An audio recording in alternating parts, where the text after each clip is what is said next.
bakadde bange nkoze vidiyo eno wakati mu bulumi ate wakati mu bugumu. Ino obubonero obulaga wakati mu kulwanira ensi yange oba okulwanira eddembe lya bannayuganda nga kiyinza okuba nga kye kimu ku bizibu ebyolekedde okwaŋŋanga obulamu bwange.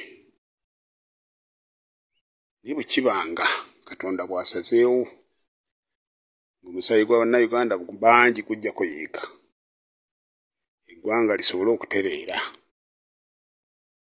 tujja kuva ku nsonga ya kulwanira ggwanga lyaffe, tujja kuva ku nsonga ya kubanja Ssaabasajja Kabaka, tujja kuva ku nsonga kwogera ku bituluma oba weetuli oba situliiwo. Njagala mubeere nga mukimanyi lwaliro ekigenda otufuula abawanguzi oba abazira si kubeera mu nsi muno nga tusirise. Bazira kwe kuggyayo eddoboozi okulwanyisa ebyo ebinyigiriza bannayuganda, okulwanyisa ebyo okutulugunya Ssaabasajja Kabaka, munnayuganda afune eddembe lye. Si bugagga bwa ntuuyo nti waliwo agenda okgenda n'ensi. Naye mbakubiriza bakadde bange, naawe yonna gy'oli baako ky'ogatta ku ggwanga lyo. Banja Ssaabasajja Kabaka, banja eddembe lye kuba tewali ayinza ddikuwa, olina okulyewa. Kubiriza abazzukulu ba Buganda mwenna, baganda bange, kikiseera musituke kati minego mulekedde lutalo luno tulwanirire eggwanga lyaffe. Manyi tujja kufa bangi, n'abamu tuli mu mwanjo gwa kufa, naye n'abagamba baamutta asinga yafa. Teri kigenda kutufuula bawanguzi nga kubeera nga tufiiriridde ekyo omuntu ky'ateekeddwa okufiirira. Abajulizi baafa baabatta mu Eklezia Katolika emabega myaka gye simanyi na bungi. Namugongo nga tewali asobola na kulamagayo. Kifo kye Namugongo nga tewasobola na kugendayo bantu 100 kugenda kujjukira abajulizi. Naye ebyeya n'ebyeya bwe bizze byetooloola. Lwaliro Namugongo yesinga okuŋŋaanya abantu mu bungi mu Afirika, kumpi n'okwagala okuwangula ensi yonna olw'okujjukira abantu abaafiirira eddiini. Kati gwe watyanga ofiiridde eggwanga lyo, watyanga ofudde onoonya Ssaabasajja Kabaka gy'ali, ddala ng'oli Muganda. Bakubiriza bakadde bange, mugolokoke tunoonye obwenkanya, mugolokoke tulwanire eggwanga lyaffe, mugolokoke tulwanire obulamu bwa Ssaabasajja Kabaka. Yaviira Bulungu Munnamasaka, Ssaabasajja Kabaka wangaala. Naye basajja bo gye tuli, tujja kukujjukira, tujja kukulwanirira paka Katonda lw'alisalawo nga bw'ali bayagadde.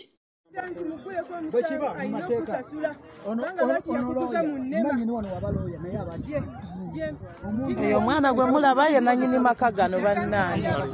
Ono muvubuka muto yeeyiyiza amaka ge, ndowooza mugalaba.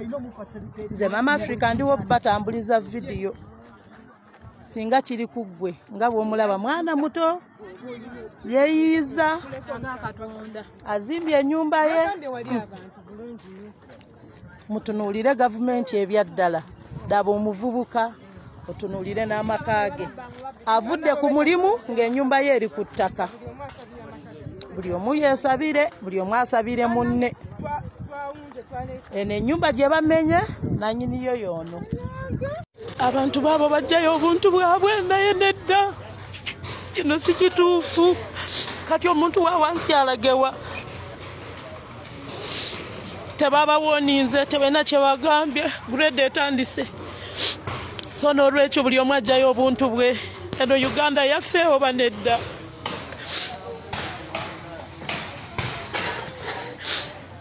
Grade etandise, buli muntu ajjayo bu TV saasira omuntu wa wansi. Kale nno amagye gali wano, grade ziri wano, abaana bava mu bubbi ne bagamba kabakole. Kati so n'olwekyo grade zizo zisenda, badde bazimbye obuyumba bwabwe, baagala omuntu wa wansi alagewa. Amazima laba omuntu amanyi nti nawona okupangisa, nawona empangisa, baabali bakomanda, baabali eri grade yeetandikiddewo, baagala omuntu alagewa amazima. Ensi n'ensi eri wano, buli omu asengulayo bintu bye. Munange twesabire kyekyo ekitutuuseeko. Ku ssente z'abanansi wawuliddeyo beegobanya nti komisona Mpuuga bamuwa simanye miliyoni 12 mbw agenda awuge. Kyokka tamanyi kuwuga, tebamulabangako mu swimming pool wantu wonna. Teriyo wantu wonna oyinza gamba nti Mpuuga wadde yagenda okuyiga. Tibamuwa miliyoni 5 munyaza usigalo. We must interrogate all these things. Ibo bafuna ddi ebitiibwa ebisinga by'ababaka ba parliament. Kwanga the administer on behalf gwani agambye nti okubeera prefect ow'abaana nti gwe kikufuula obutaba student. Prefect asasula school fees. Bano babbi bubbi gano gayibi. Tewali wagenda gwe omubaka wo mubuuze wataddeko omukono. Ababaka mubabuuze mwataddeko emikono. Omubaka wo gwe mubuuze mu constituency, buuze omubaka wo wataddeko omukono okufulumya ababbi mu bukulembeze bwa parliament. Tetuyinza kubeeno nga tulwana ate nammwe ekyo ekitono ne kibalema. Ekibuuzo kirina kuba kimu eri omubaka wa parliament, bwe muba mu kyaki gwe wakiri bwe batosobola sasula omuyaya akimubuuze mu bantu. Bwe muba mu nnyimbe sasula omuyaya. Teriyo omubaka kutandika kubabuulira mboozi yonna nga tannababuulira wayimiridde ku ssente zino ezabbibwa $1,017,000. Asooke kubabuulira wayimiridde. Omukono yagutaddeko era ayimiridde ku kikububbi obwo obugenda maaso mu parliament. Nti parliament ssente ze yakabba tewandibadde omwana afa malaria mwaka guno. Parliament Anita Among Mpuuga ne banna abasatu ze bakabba tewandibadde omwana alwala kashako mwaka guno. Parliament ssente ze yakabba Anita Among Mpuuga ne banne tewandibadde omwana yenna alemesebwa kugenda kola bibuuzo nti talina ssente za paadi. Parliament Mpuuga Anita Among ne banne basatu ze babbye mu parliament abantu abo bokka twandibadde olwaliro tetukaaba amasannyalaze agatali mu malwaliro. Eddwaliro ly'e Masaka balijjako amasannyalaze emiliyoni 2 mwaga, naye nga Mpuuga yasitula ssente miliyoni 5 n'aziteeka mu nsawo nakunumba tiagenze kugulawo nasale. Who does that? Mukulembeze eki nakunyumiza nti mwano mu Uganda kati bw'oleeta leader of opposition abaddeko ayimirira n'akwata mu kifuba Sseguku n'agamba nti awo wonna wange, wamala okugamba nti awo wonna wawo n'agamba nti naye nalya luguudo luli, nalya ddwaliro liri. Kifo ky'okugamba nti kana akatono ke kange naye oluguudo olwo ffe twalukola, eddwaliro liri ffe twalikola, ekisaawe kiri ffe tukikoze. Gwe olina okuteeka omubaka wo wa parliament. Kino kyangu nnyo bannayuganda mbasaba mwenna. This is your time to stand up. Aba Twitter bakoze ogwawe, ffe aboogezi tukoze ogwaffe, kati tubakowoola. Muveeyo mubuuze ababaka bammwe aba parliament ku nsonga eno ey'obunyazi, kuba parliament gye batemeratemera ennyama. Omuntu yenna atandika okubbira ennyama mu bbuca kibanga mukozi abbira mu ffumbiro, gweoyinza okumusobola ng'ebifo olumala okubisala ebibisi ng'ajjako ebyo ebyanafumba olweggulo nga temuliiwo, ate olumala okufumba ng'era ayawula, oyinza okumusobola oyo ngabbira mu ffumbiro. Bano babbira mu ffumbiro ate tetulina kubattira ku liiso, kuba kuno kunaamwatwalira twabagambanga nti mugobyezaake mubadde mubbira mu kisenge mukoyo okulira mu kisenge, kati mwagala kubejjagala nga muli mu ddiro. Tubakwatidde mu ddiro nga babejjagala, buli kye babejjagala tukimanyi. Anita yabagamba nga wano era the foreigners anti oida ayogera olungereza olwo olugaite olulimi lumuzito oti aba alina kyatalireyo. Akati bw'atuuka atugamba nti ffe ababeera Bulaaya tuba tutunda bisiyaga. Olwaleero Anita Among yakwata mu nsawo z'abannansi nga yeegase ne Mathias Mpuuga ne babba ssente z'Abannayuganda, ssente bazitwala Bungereza. Ziri Bungereza. Bungereza yagema. Magalo. Nyumba ezi, buli nyumba okugula ennyumba e Bungereza mu kiri ekyalo mwe baagula weetaaga okuba nga toli munnansi, olina okuba ne ssente mpitirivu. Bakugamba nti kati ekiteteeyi buli kiteteeyi kyayambala yali abigula Bungereza, talina nangoye za wano. Kyokka jjajja atugamba mbu nayitiru zeekola za mutindo, mbu naye ayambala za wano. Lwaki tasooka gamba ku ono?